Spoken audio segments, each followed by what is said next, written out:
नमस्ते प्यारे बच्चों और साथियों, स्वागत है आप सभी का आपके अपने यूट्यूब चैनल पर। साथियों, आज की इस वीडियो का विषय है प्राचीन भारत का इतिहास। और प्राचीन भारत के इतिहास में हमने वैदिक काल और उत्तर वैदिक काल के महत्वपूर्ण प्रश्न लिए हैं।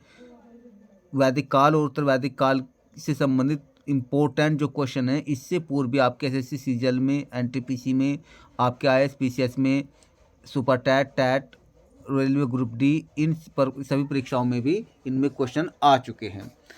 तो हमने इस वीडियो में ऐसे भी क्वेश्चन लिए हैं जो पिछली परीक्षाओं में भी पूछे जा चुके हैं। तो अतः वीडियो को आप अंत तक जरूर देखिए ताकि आपको हर एक प्रश्न की सटीक जानकारी मिल पाए और आपसे एक भी प्रश्न न छूटे। ये परीक्षा के लिए बेहद ही महत्वपूर्ण वीडियो है ये। अब इसमें हमने प्रश्न को आंसर के रूप में साथ साथ किया है। वो कैसे? वैदिक काल। वैदिक काल का समय क्या है? 1500 से 600 ईसा पूर्व तक। वैदिक काल को दो भागों में बांटा गया, एक तो ऋग्वैदिक काल और उत्तर वैदिक काल। ऋग्वैदिक काल का समय क्या है? 1500 से 1000 ईसा पूर्व तक। उत्तर वैदिक काल का समय क्या है? 1000 से 600 ईसा पूर्व तक। वेदों से संबंधित होने के कारण ही आर्य सभ्यता वैदिक संस्कृति या वैदिक सभ्यता कहलाती है। क्वेश्चन क्या बनेगा? आर्य सभ्यता को वैदिक संस्कृति या वैदिक सभ्यता क्यों कहा जाता है? वेदों से संबंधित होने के कारण ये आंसर रहेगा। आर्य वैदिक संस्कृति के प्रवर्तक थे। आप क्वेश्चन बनाना सीखिए, आंसर दे सकते हैं आप। आर्य वैदिक संस्कृति के प्रवर्तक थे। क्वेश्चन क्या बनेगा? आर्य किस संस्कृति के प्रवर्तक थे? आंसर क्या रहेगा? वैदिक संस्कृति। आर्य शब्द का अर्थ श्रेष्ठ, उदात्त, अभिजात्य, कुलीन, उत्कृष्ट, स्वतंत्र, उत्तम, उच्च कुल में उत्पन्न हुआ है। ये आर्य शब्द के अर्थ है। इनमें से कोई भी प्रश्न पूछा जा सकता है विकल्प के रूप में। आर्यों का सबसे पहले उल्लेख 1350 ईस्वी के बोगोजकोई, जो पश्चिम एशिया का क्षेत्र है, के अभिलेख में मिलता है। क्वेश्चन पूछे जा सकते हैं, आर्यों का सबसे पहले उल्लेख किस सन में मिलता है? 1350 ईस्वी में। कहाँ मिलता है? बोगोजकोई पश्चिमी क्षेत्र के अभिलेख में। नेक्स्ट, बोगोजकोई की शांति संधि, बोगोजकोई की शांति संधि किनके बीच हुई? हितदस के राजाओं और मितामी साम्राज्य के बीच। नेक्स्ट क्वेश्चन है, अब ये है पेंका के अनुसार। किसके अनुसार? पेंका, ये विद्वान है, ठीक है, नाम। पेंका के अनुसार नस्ल और शारीरिक रचना के आधार पर आर्य जर्मनी तथा स्कैंडिनेविया के मूल निवासी हैं। कई प्रश्न हो गए। पेंका के अनुसार आर्य कहाँ के मूल निवासी है? जर्मनी और स्कैंडिनेविया। फिर ये दूसरा क्वेश्चन, पेंका के अनुसार किस आधार पर आर्य जर्मनी तथा स्कैंडिनेविया के मूल निवासी है? तो आंसर क्या है? नस्ल और शारीरिक रचना के आधार पर। नेक्स्ट, नेहरिंग नामक विद्वान वानस्पतिक समानता के आधार पर दक्षिणी रूस को आर्यों का आदि निवास स्थान मानते हैं। प्रश्न क्या बना? दक्षिणी रूस को आर्यों का आदि निवास स्थान किसके अनुसार माना जाता है? आंसर क्या रहेगा? नेहरिंग के अनुसार। अगर पूछ लिया जाए नेहरिंग के अनुसार, ये नामक नहीं नमक है, ये नामक है, यहाँ पे नमक नहीं, नामक, ठीक है, नामक। नेहरिंग नामक विद्वान वानस्पतिक समानता के आधार पर दक्षिणी रूस को आर्यों का आदि निवास स्थान मानते हैं। इससे 4 क्वेश्चन बन जाएंगे। एक तो ये, दक्षिणी रूस को आर्यों का आदि निवास स्थान किसने माना? नेहरिंग ने। किसके अगर कहा किस समानता के आधार पर?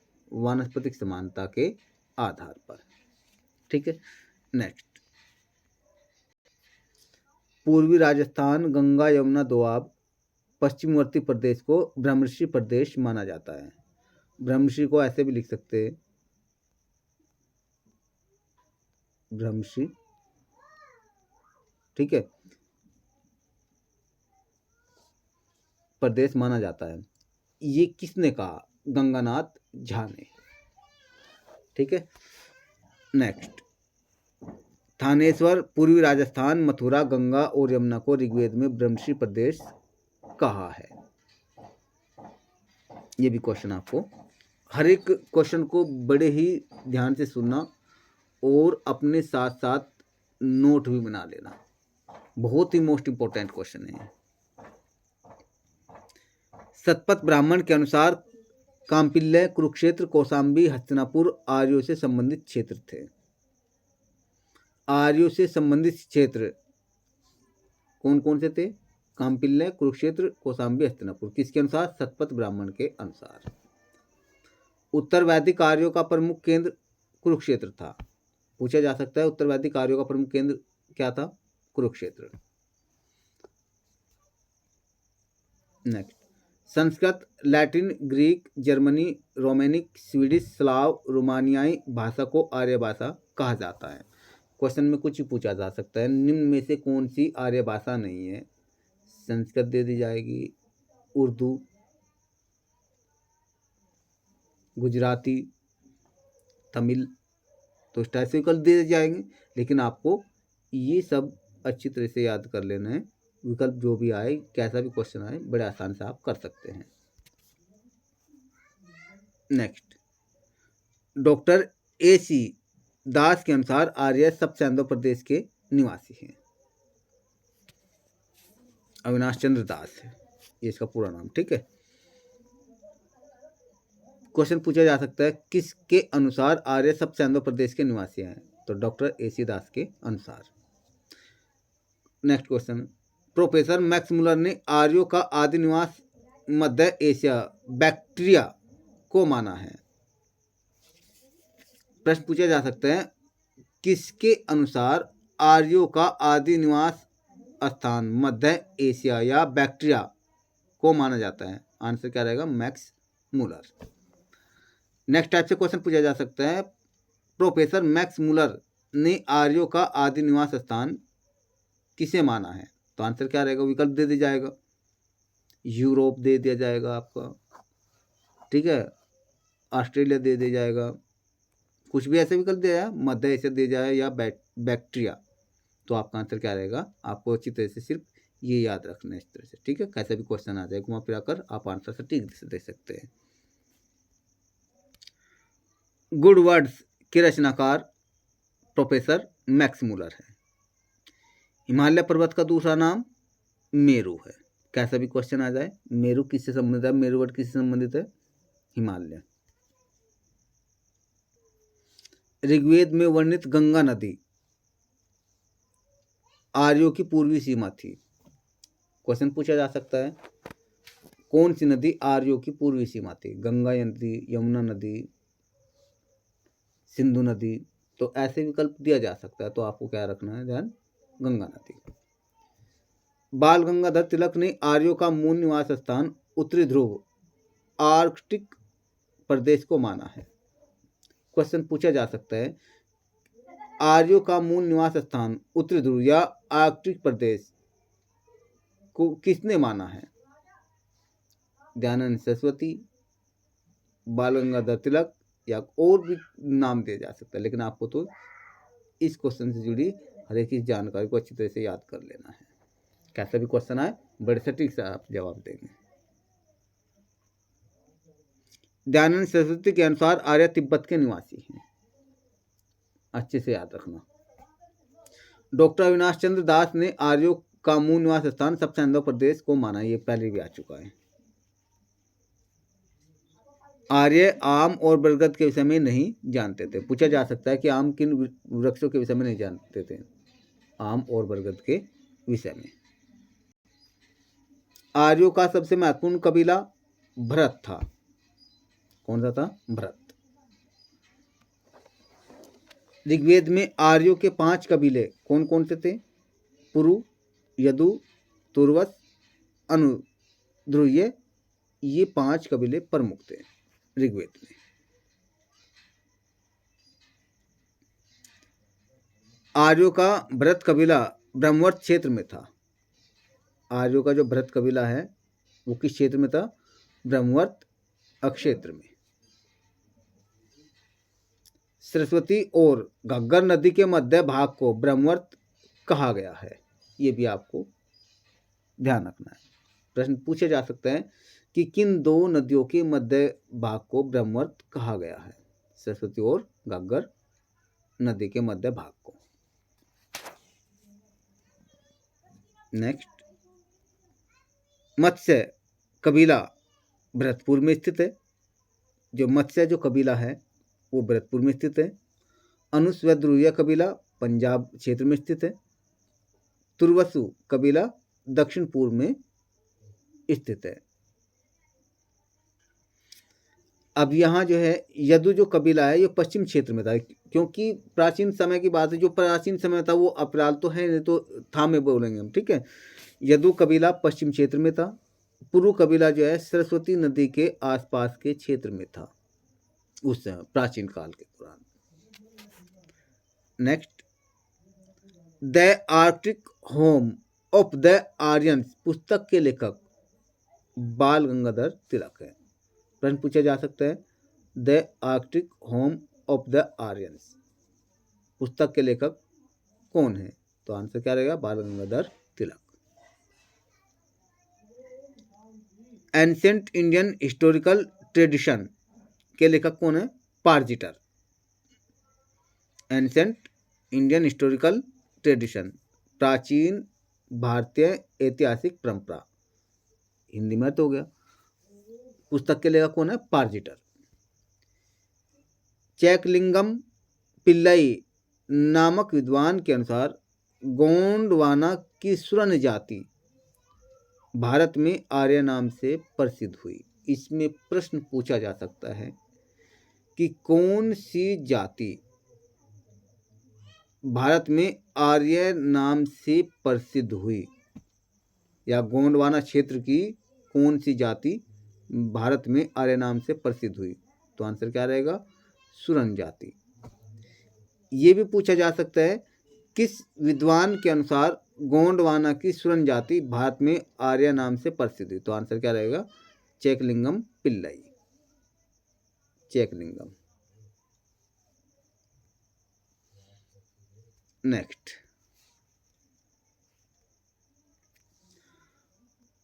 उत्तर वैदिक साहित्य की रचना पांचाल में 1000 से 500 ईसा पूर्व के मध्य हुई। पूर्व वैदिक काल या ये ऋग्वैदिक काल की जानकारी का स्रोत क्या है? ऋग्वेद। ये ऋग्वेद है, ऋग्वैदिक, ठीक है, अदब है। ऋग्वैदिक काल की जानकारी का स्रोत क्या है? ऋग्वेद। पणि, दास, दस्यु ये अनार्य थे और ये भारत के मूल निवासी थे। ये भी ध्यान रखना है। पणि, दास, दस्यु ये अनार्य थे। पणि जो है इन्होंने आर्यों से बहुत यानी कई बार झगड़े भी किए हैं, उनके पशु भी चुराए हैं, ठीक है। और फिर ये जो है बाद में धीरे धीरे ये आर्यों में भी मिल गए थे। नेक्स्ट, आर्यों की सबसे छोटी प्रशासनिक इकाई कुटुंब या परिवार या कुल होती थी। आर्यों की सबसे छोटी प्रशासनिक इकाई कौन थी? कुटुंब या परिवार या कुल। कुलप या कुलपति परिवार का मुखिया होता था। परिवार का मुखिया कौन था? कुलप या कुलपति कहलाता था। ग्राम का मुखिया क्या कहलाता था? उसमें ग्रामणी। ग्राम का मुखिया कहलाता था ग्रामणी। जनपद, राज्य, राष्ट्र की अवधारणा किस काल में शुरू हुई? ये हुई थी उत्तर वैदिक काल में। ये भी ध्यान रखना। जनपद, राष्ट्र और राज्य की अवधारणा उत्तर वैदिक काल में शुरू हुई। ऋग्वैदिक काल में शासन का प्रमुख राजन होता था। ऋग्वैदिक काल में शासन का प्रमुख कौन होता था? राजन। ऋग्वैदिक समाज पितृसत्तात्मक था और संयुक्त परिवार होते थे। ये भी ध्यान रखना था। ऋग्वैदिक जो समाज था मातृ सत्तात्मक था, पितृसत्तात्मक, या दोनों? तो आंसर क्या रहेगा आपका? पितृसत्तात्मक। ऋग्वैदिक काल की सबसे पवित्र नदी सरस्वती थी। ऋग्वैदिक काल की सबसे पवित्र नदी सरस्वती थी। ऋग्वेद में सभा, समिति, विदत तथा गण जैसे कई कबीलाई परिषदों का उल्लेख मिलता है। प्रश्न कुछ भी पूछा जा सकता है। ऋग्वेद में किन किन कबीलाई परिषदों का उल्लेख मिलता है? सभा, समिति, विदत तथा गण। श्रेष्ठ और अभिजात लोगों की संस्था क्या कहलाती थी? सभा। सभा में किस प्रकार के लोगों की संस्था, सभा किस प्रकार के लोगों की संस्था थी? श्रेष्ठ और अभिजात लोगों की। ऐसे याद करेंगे तो भूलोगे नहीं। समिति केंद्रीय राजनीति संस्था थी। समिति जो है केंद्रीय राजनीति संस्था थी। विदत आर्यों की सबसे प्राचीन संस्था थी, जिसे जनसभा कहा जाता था। विदत आर्यों की सबसे प्राचीन संस्था थी, ये भी ध्यान रखना है। प्रश्न पूछा जा सकता है आर्यों की सबसे प्राचीन संस्था कौन सी थी? आंसर विदत। विदत को क्या कहा जाता था? जनसभा। ऋग्वैदिक काल में बलि यानी अपनी इच्छा से दिया गया दान तथा भोग अपने हिस्से का कुछ भाग दो प्रकार के करते, बलि और भोग, ये दो प्रकार के करते। अविवाहित रहने वाली कन्या को अमाजू कहा जाता था। क्वेश्चन पूछा जा सकता था अमाजू किसे कहा जाता था? अविवाहित रहने वाली कन्या को, या अविवाहित रहने वाली कन्या को ऋग्वैदिक काल में किस नाम से पुकारा जाता था? अमाजू नाम से। ऋग्वेद में लोपा, मुद्रा, घोषा, सिक्ता, अपाला, विश्वारा या विश्वतारा जैसी विदुषी महिलाओं का उल्लेख मिलता है। प्रश्न पूछा जा सकता है कि निम्न में से कौन सी विदुषी महिला है ऋग्वैदिक काल की? आंसर दे दिए जाएंगे आपको। वर्तमान की कोई भी अभिनेत्री हो, या फिर लीडर्स हो, या फिर पोएटेस हो, ठीक है, और एक नाम इनमें से या दो इनमें से दे दिए जाएंगे, ठीक है। तो आपको अच्छी तरह से याद रखना है। नेक्स्ट, आर्य सोमरस का पान करते थे। आर्य गाय को मुद्रा की भांति विनिमय के रूप में प्रयोग करते थे, यानी जो लेन देन का जो कार्य होता था वस्तु का, वो गाय को मुद्रा की भांति विनिमय के रूप में प्रयोग करते थे, ठीक है, ये भी ध्यान रखना है। गविष्टि, गवेषणा, गोयत शब्दों का अर्थ गाय की खोज होता था। गविष्टि का अर्थ गाय की खोज, गवेषणा का अर्थ गाय की खोज, गोयत का अर्थ गाय की खोज, ये भी ध्यान रखना है। पशुओं की रक्षा करने वाला देवता पूषण होता था। क्या होता था? पूषण। क्या होता था? पूषण। ऋग्वैदिक समाज में हिरण्यकार सोने का आभूषण बनाने वाले व्यावसायिक वर्ग को कहा जाता था।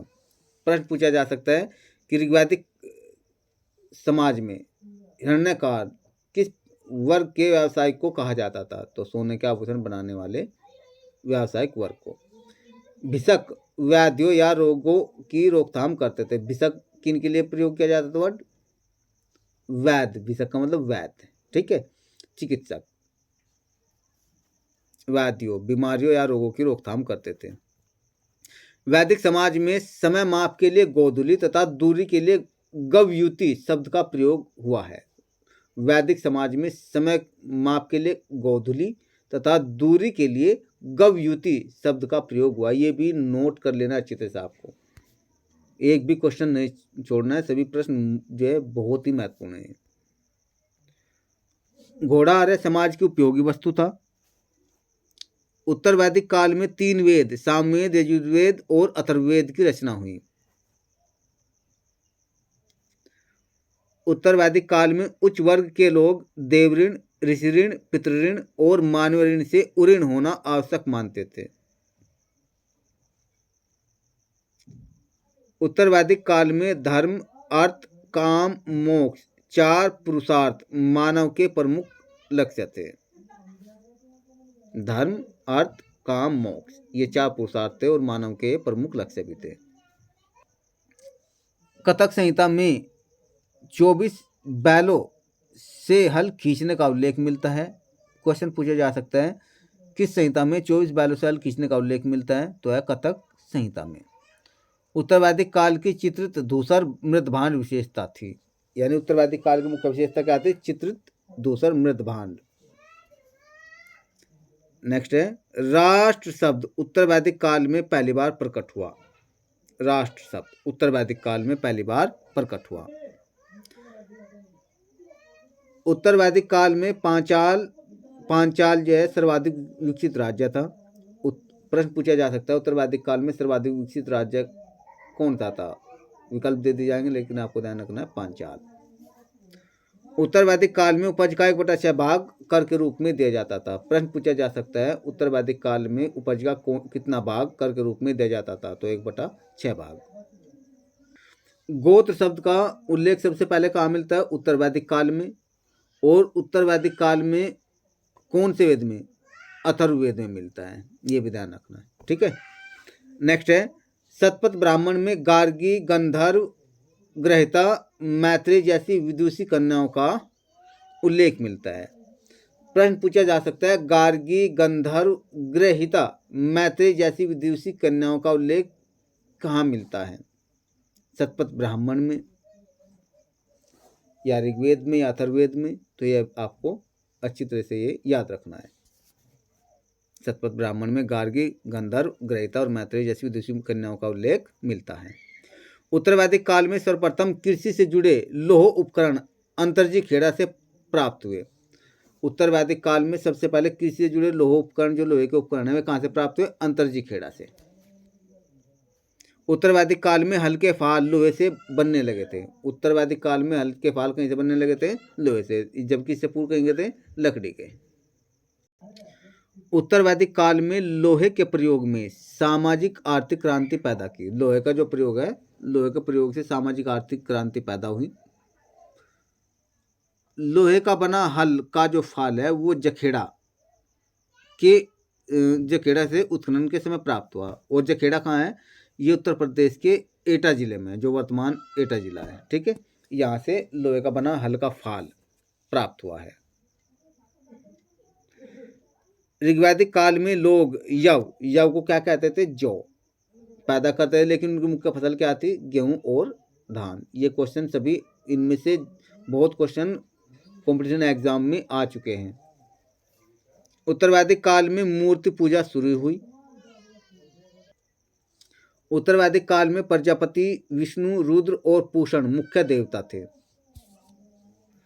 कुछ भी प्रश्न पूछा जा सकता है उत्तर वैदिक काल में मुख्य देवता कौन नहीं था? तो उसमें सूर्य दे दिया जाएगा, या फिर ये 3 विकल्प इनमें से दे दिए जाएंगे, ठीक है। तो आपको अच्छे से ये याद कर लेने हैं। पशुओं के देवता कौन थे? वे थे रुद्र यानी शिव। पूषण शूद्रों के देवता बने, जो ऋग्वेद काल में पशुओं के देवता थे। ऋग्वेद काल में पूषण पशुओं के देवता थे, लेकिन उत्तर वैदिक काल में वे शूद्रों के देवता बने। महापाषाण का शाब्दिक अर्थ क्या है? विशाल शिलाखंड। सीटैट में भी आ चुका है, बीएड में भी आ चुका है, टैट में। आदिचनूर, ब्रह्मगिरी और इनाम गांव ये महापाषाणिक स्थल है। महापाषाण कब्र को ताबूत, शवधान या शिष्ट कहा जाता था। महापाषाण कब्र को यानी विशाल शिलाखंड का जो होती थी उस कब्र को ताबूत, शवधान या शिष्ट कहा जाता था। महापाषाण काल जो ये कब्र थी नाम गांव के, व्यक्ति कब्र में 33 सोने के मन के और संग पाए गए। कितने मन के पाए गए? 33 सोने के मन के। इनाम गांव भीमा की सहायक नदी घोड़ के किनारे स्थित है। प्रश्न कुछ भी पूछा जा सकता है घुमा फिरा करके। इनाम गांव किस सहायक नदी के किनारे स्थित है? भीमा की सहायक नदी घोड़ के किनारे स्थित है। शव को गड्ढे में सीधा लिटाकर दफनाया जाता था और सिर उत्तर की ओर होता था। कहाँ? इनाम गांव में। इनाम गांव से मृतक के साथ कब्र में बर्तन रखने के साक्ष्य भी मिले हैं। इनाम गांव से मृतक के साथ कब्र में बर्तन रखने के भी साक्ष्य मिले हैं। इनाम गांव के लोगों का व्यवसाय क्या था? कृषि और पशुपालन। इनाम गांव से बेर, आंवला, जामुन, खजूर जैसे फलों के साक्ष्य भी प्राप्त हुए हैं।